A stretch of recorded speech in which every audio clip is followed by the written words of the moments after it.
I think it also hit when like friends and family around me were like, oh my god, you're working with H-Dhami. I'm like, yeah, I am. But I was scared to kind of put out brown music because I just thought, I want to fit in with the English crowd here. And they pushed me to try and at least do one thing that was mix the cultures. So I'm going to go. And I feel like that's with any business owner, for example.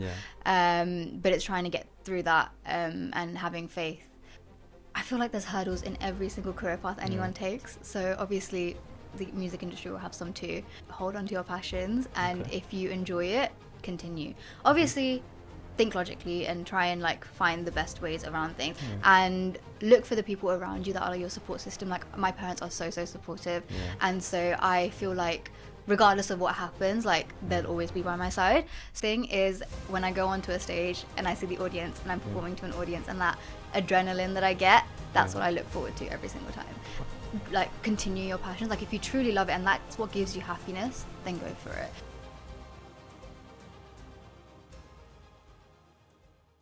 Okay, I'm here with the wonderful Saloni. Hey, how are you? I'm good, thank you. How are you? I'm good, thank you. Thank you for coming on this podcast. Of course. No, thanks for inviting me over. Yeah, so obviously, I caught track of you just based on an unbelievable track that you've just got out at the moment. I literally just caught me out. I was literally dancing. I was like, oh, I wonder who sung this. And obviously, I was like, wow, you've got obviously a lot going on at the moment. So just tell me what's going on for you at the moment?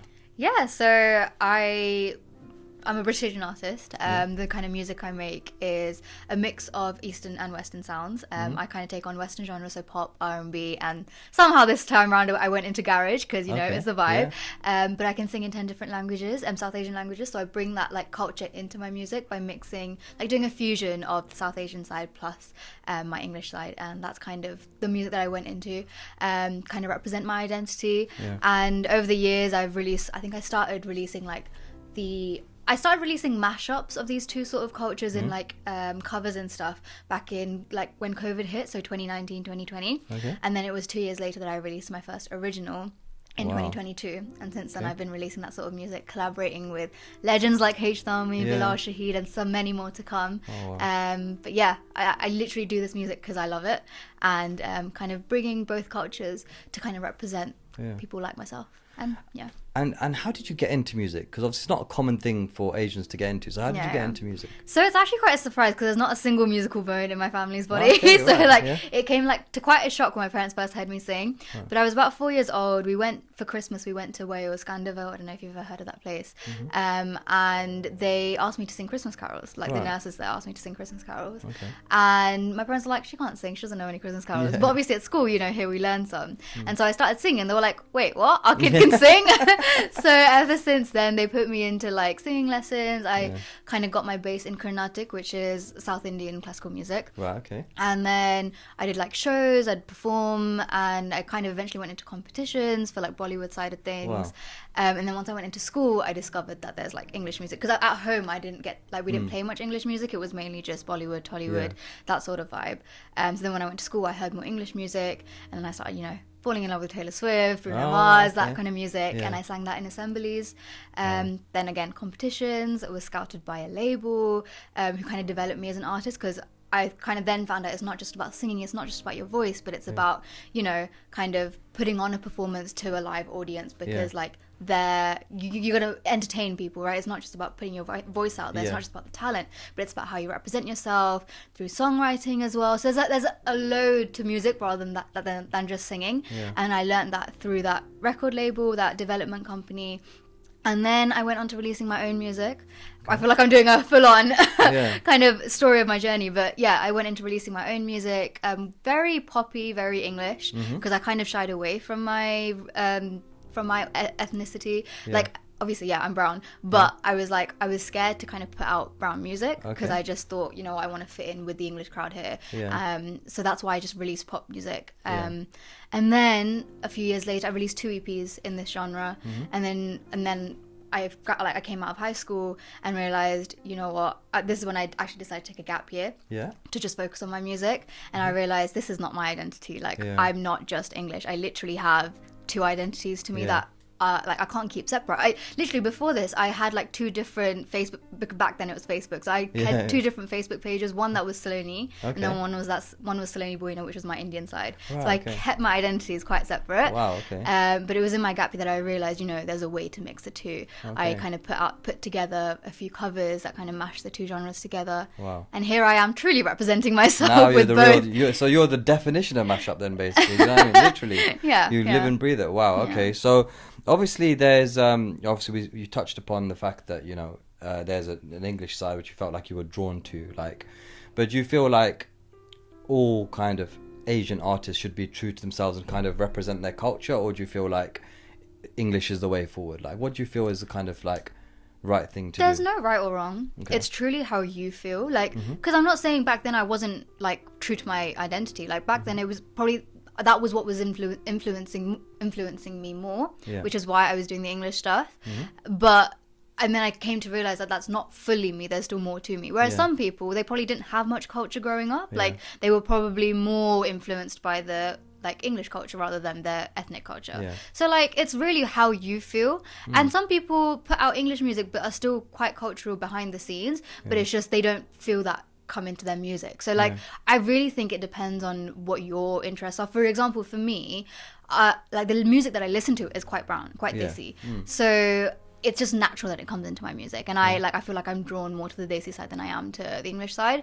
But I can't shy away from the English side either. Like it's also me. I was born and brought up here, so it naturally just comes to both of them put together. So what's your favorite Bollywood or Tollywood movie? Zindagi Na Milengi Dobara. Okay. Yeah. That's old school. Yeah, I mean I love the classics, you know. I'm not gonna go with the new ones. Yeah, okay. Wow, okay. And like, do you feel like Bollywood and Tollywood like played a huge part in kind of what like your influence now? Or oh yeah, 100%. Like I'm Telugu, so Tollywood is my like what I mainly grew up listening to. But then I also, my parents would watch like Star Plus serials, so that's where I learned my Hindi from. I literally learned Hindi from watching TV, and Telugu was from home because that's my mother tongue. But yeah, those 2 scenes of music of movies were a huge influence to me. And obviously Bollywood and Tollywood, they have songs in them, so of course, that's how my music influences came from the movie industry.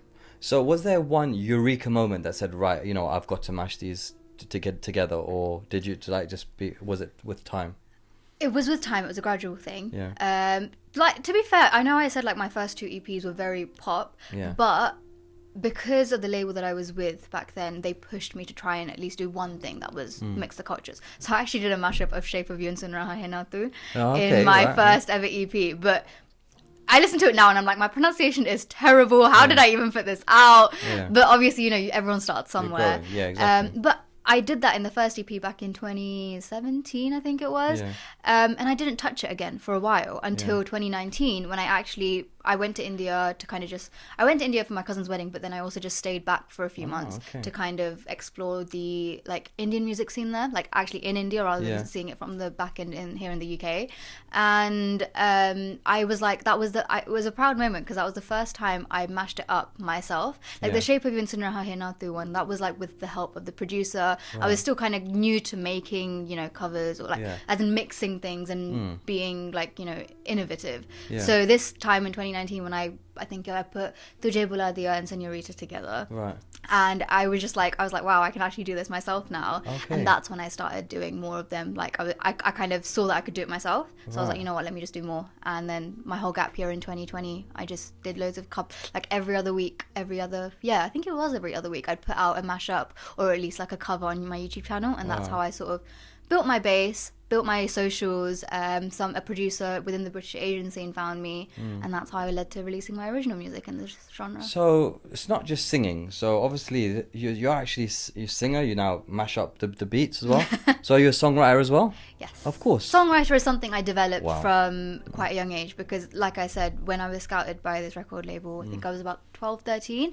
They weren't just a record label; they were an artist development company back then, and it's called Big Help Academy. They're really, really big part of my upbringing of my music career. Big help.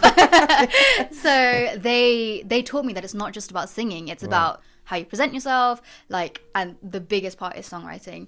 So with my vocal coach that was from that academy, we actually wrote my first ever song for my GCSE piece back in, I don't know, can't remember dates now, Yeah. back in my GCSE time, Yeah, when I was doing my coursework, and that actually ended up being the first song on my EP. Oh my So God. yeah, it started from there, songwriting, learning to songwrite, and it's a skill that I continue to develop because it's ever changing. Yeah, and what hurdles do you feel you faced within the industry? I feel like there's hurdles in every single career path anyone takes. So obviously the music industry will have some too.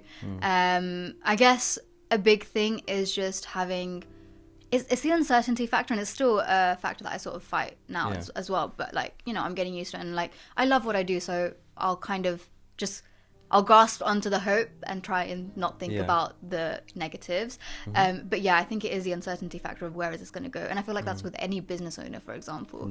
But it's trying to get through that and having faith that, you know, things will work out for the best. Because like, there are so many moments in the past where I'm like, oh no, I don't know if this is going to go where I want it to go. And it's actually exceeded my expectations. So I'm like, I use that as a reminder to myself, saying, look at how far you've come, like in the past year, past 2 years. And like, you've come so far, so just keep going, and then you'll go that further extent the next time. So I guess like that's, I feel like it's a, what is it called? I've forgotten the word for it. Yeah, my mind's gone blank. But it's that like, it's the inner devil that you're kind of battling. So it's not a industry hurdle, it's more of a personal hurdle. Okay. And obviously, you know, Asian culture is not traditionally there. You're not tend to be musicians, do you know what I mean? Like, what kind of advice would you give to like the current crop of girls that are now coming up? Obviously, like, you're clearly a very motivational character, and you can clearly inspire the next generation. Like, do you feel like there's any, like, if you could give them one piece of advice, what would you give them? I feel like I say this every time I'm asked this, but it's literally hold on to your passions, and if you enjoy it, continue.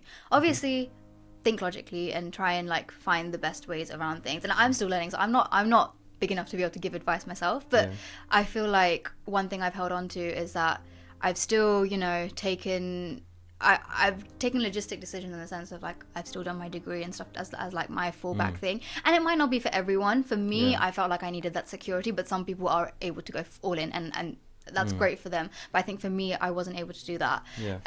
But also, like, continue your passions. Like, if you truly love it and that's what gives you happiness, then go for it. And look for the people around you that are your support system. Like, my parents are so supportive, and so I feel like regardless of what happens, like, they'll always be by my side. So I have that support system around me that makes me confident to be able to do what I love to do. And what motivates you?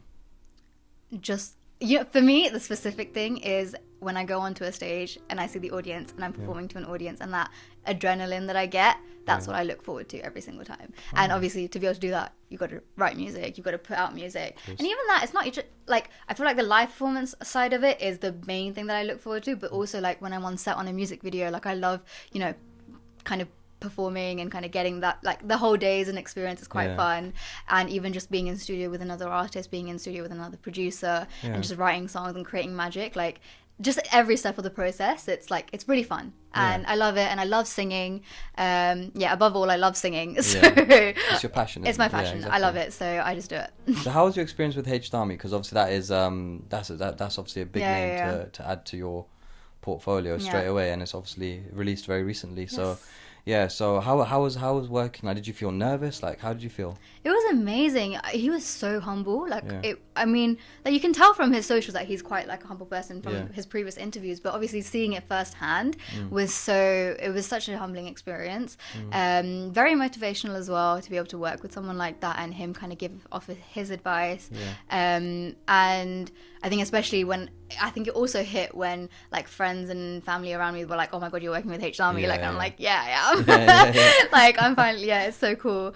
So yeah, it was really nice working with him. Very, very down to earth person, very inspirational. So yeah, and the record became a banger. And like this record, it started off with something completely different. Like, it was a completely different beat, completely different lyrics, but we were just kind of bouncing ideas off each other. So it took some time, but I feel like for the better, because we got an even better record out of it. You got the right product out of it. Yeah. Amazing. And obviously, there is another side to you. Obviously, we've got the music side and we've got your actual day-to-day life. So it's like your Clark Kent, basically. Yeah. Or, well, Superwoman, should we say. Yeah.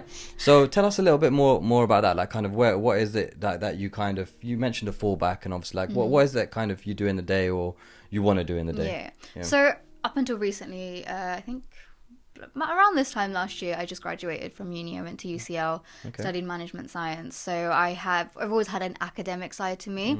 And I think it felt good to like finally, I mean, I graduated and did well and everything. And then I was like, you know what, let me take this time for my music. And I kind of stepped back. I did all my music stuff, kind of made my plans for this year. But I don't know, for some reason, I just felt like there was something missing. So I actually went out and looked for like a music related job, day job. So in the day, I'm like, you know, in the industry, doing the industry's kind of stuff. And then at night, I'm an artist, but still finding the balance. Like, I'll probably go back to, you know, I feel like in this generation especially, like people dibble and dabble out of things. And for me, a key thing above all is my music. So as long as I don't leave that, I'm fine. Like, that's my key focus, making my music, working on my artistry, and putting out music for everyone to listen to. Yeah. And how do you find balancing your time? It's tough. It is tough, but it's doable. I'm that person that has like a timetable and I'll have like, I slot my tasks in like half an hour slots, all of that stuff, because it kind of gives me structure in my head. Not that I stick to it, because no one can stick to such a rigid timetable. Like, it always has to change. But I feel like it gives me that initial structure that I then manage my time around. So yeah, like, it's doable. But I just need to, I also tell myself like I need to make sure that I don't burn myself out. So like, for example, these last few weeks I've just been go, and the last 2 days, because I've gone part-time now, was like, okay, finally I'm just going to take these first 2 days of my part-time to just relax. And I did a few bits of admin tasks here and there, but like, I just spent it with my family, kind of slept quite a bit, just to kind of rejuvenate. And now I feel like I'm going to go back on it. And what about kind of your obviously, because mental health is now a big thing. Like, what is it like? What kind of things do you do for fun? For fun, I watch TV. Yeah? What's your favorite? My dad does tell me off. He's like, you shouldn't be watching TV is also activating your mind in whatever emotion the TV is giving off. But I'm just like, I quite like it though. So I like it, so I do it. But yeah. So TV is like, what's your kind of favorite program at the moment? Oh, I'm rewatching a few things because I feel like there's nothing that's on, nothing new's coming up. I feel like the last new thing was Bridgerton, which I finished the first half of it. But yeah, now I'm rewatching Gossip Girl. I feel like I'm going to be judged on that one. Okay, no comment. Yeah, there you go. Okay, and like, what is kind of like, if you come back in 10 years' time, I interview you again, like, where would you like to be in 10 years' time? Oh, I want to be touring internationally. Let's say that. I'll stick to that one. Touring, wow, okay. And obviously this is a very cutthroat industry. There's a lot of artists that are in there. Like, what steps do you feel you're putting in place to make sure that you get to that goal? I mean, short-term goals, obviously. Firstly, being able to tour in the UK, that would be a great start. And I have actually toured before, but more on like festival tourings rather than people coming to watch me perform or coming to like a headline, like me supporting a headline act, for example. So those are the kind of things I'm looking at right now. But obviously, to get to there, it's putting content out onto your social media. I feel like that's like the base before obviously making the music, and then putting that content out, releases, regular, like consistency is key. That's the biggest thing. I like to think I'm fairly consistent, so that kind of stuff, working with new people, it's all about networking, making the connections. So I'm in sessions with different producers, different songwriters, different artists. So I feel like it's all small things that sort of add up to the bigger picture. The bigger picture. Okay, I like that. Little small ingredients. Okay.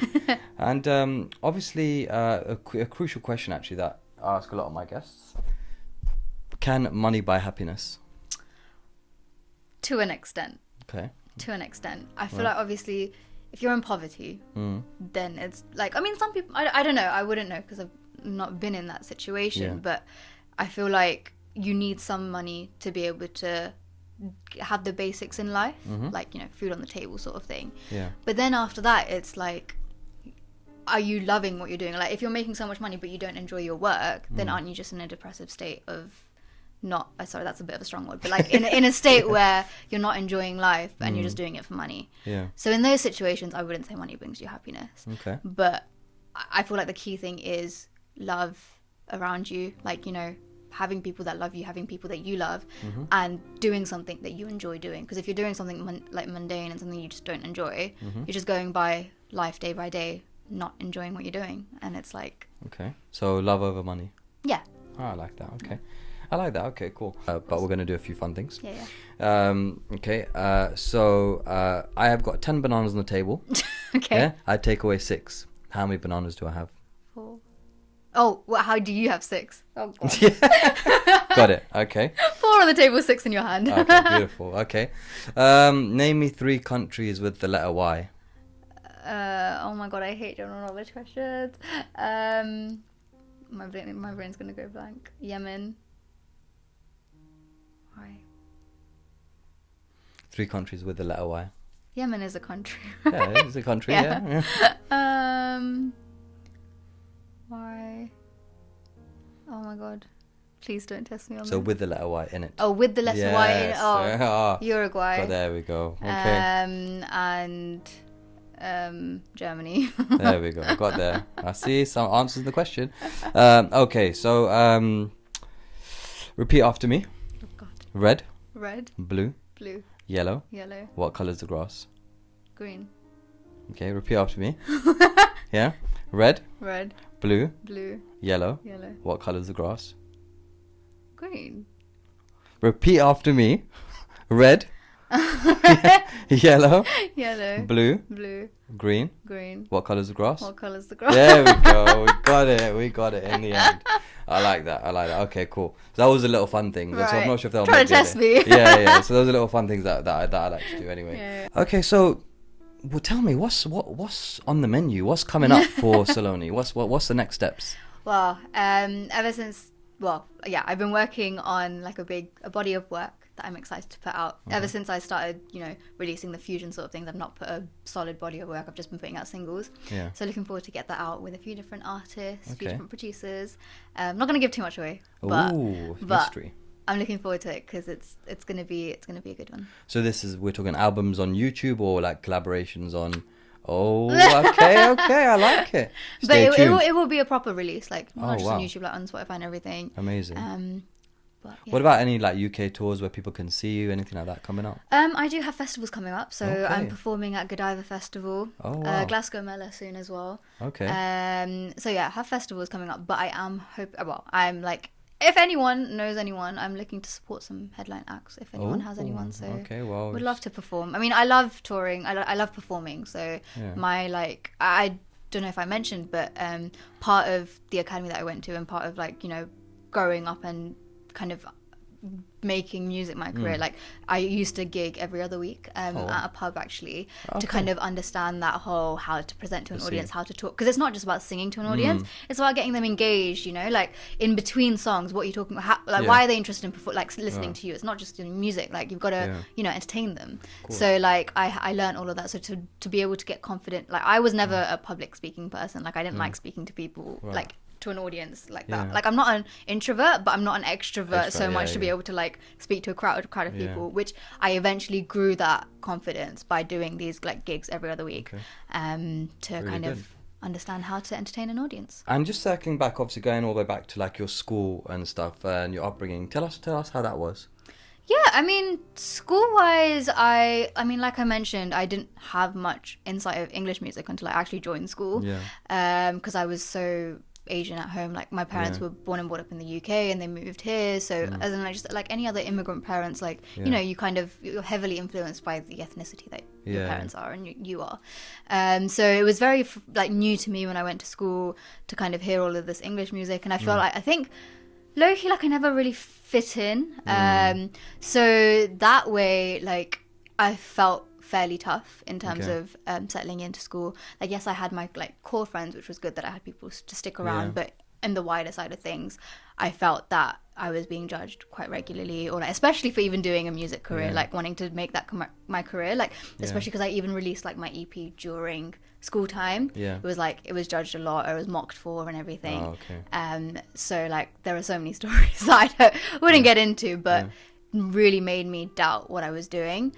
But now I look back and I'm just like, I'm so glad I didn't give up based on that. Like I just remember there were times at school where people would be like, like I'd want to perform at, you know, something as big as Reading and Leeds, or like, you know, Big Weekend, which I just performed at. So something as big as that, I've always wanted to work on, and like kind of I would be like, oh, I want to perform at something like that one day, and people would just laugh at me and be like, why would you ever be there, like and it's just like, and now to see that I am performing at those festivals it's a really big accomplishment internally, because I've like, obviously I've doubted myself growing up, but being able to now think I didn't listen to the haters, and I kind of, you know, strived, and like I worked on my graph, like I grafted and worked hard until I managed to get to that stage. And I know I'm not there yet, there's so much more to go and work on, but I'm just I use that as a stepping stone, like literally, like I use that as a reminder that if I did give up, I wouldn't be here right now. It's just proof that time will tell. That's the word, time will tell. So yeah, like 5 years later, here I am performing at festivals as big as Radio on Big Weekend. Did you ever experience racism? I think it was never explicit, but it was very, like, when I was in it, I didn't realize, but now that I'm out of school, I realize that was actually racism. And like I kind of speak to my friends from school about this, like people of color as well, and none of us realized it when we were at school, but now that we're out, we're like, oh wait, that was racism. How do we even accept that? And it was like, we just thought it was normal, but it was only once I kind of came out, went to uni, and realized that that's just not even okay, because I thought that was the norm. But it was only once I came out to, like, into the real world, went to uni, and sort of realized that that's not okay. Uni for me was like a whole other, it was really eye-opening. Like, I'd walk into a door, immediately I think I'd walk into a door and be judged, but uni was when I realized that that's not the case. Like, that's not normal. That's how school was for me. And I loved uni. Uni was like a place where I started to feel like I actually belonged into the world in a way. You found yourself. Found myself in uni, and it was a huge part of my development. Confidence-wise, mainly confidence-wise, and feeling like I belonged into somewhere. Wow. So, yeah. Amazing. Well, I think that's everything. What's your Instagram handle again? Saloni_music. Okay, so obviously that's been Saloni_music on Instagram. Also, you got a YouTube channel as well. Saloni Music. So SALONI music. So we will be putting the full podcast on YouTube. You're probably already viewing it if you're on YouTube. So and just make sure that you follow her, and there will be some links to music which I'll put in the comments for you as well. Any closing words for your fans? No, just thank you for watching. Thanks for having me. You're more welcome. And I guess those new followers, new people watching in, welcome to the family of Saloni Music. Yeah, welcome. And hope you guys enjoy the music that I sort of put out in the future. Oh, amazing. Well, we'll give her a round of applause at home. Thank you. All right. Perfect. Thank you.